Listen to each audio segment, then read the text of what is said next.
I'm out here doing something that I've never owned a restaurant before.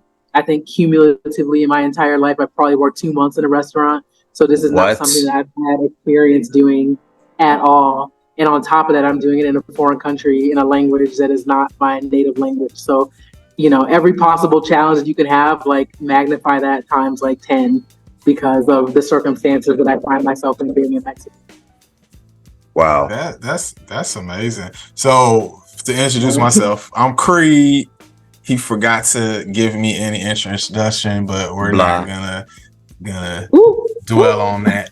But I have a question because I looked up your IG page and I think it's amazing that you're out in Mexico and trying to like spread soul food to like other parts of the world, but it looks like it's more of like a soul food Mexican fusion at this point. Like, what has inspired you to like create your menu in that way?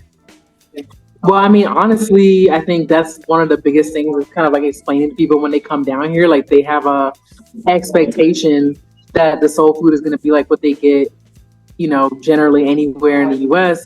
And it's like, to the extent that we can, we try to recreate that because, of course, we all want food to taste like home, but we're not home.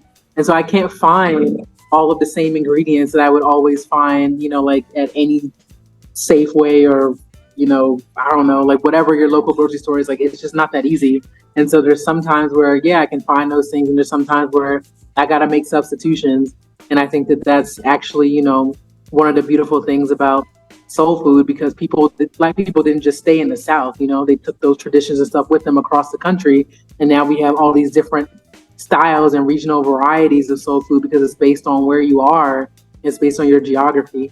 And so it's the same thing here, like by nature of being in Mexico, this is soul food Mexican fusion because everything that we get it's basically from here, the vast majority of things.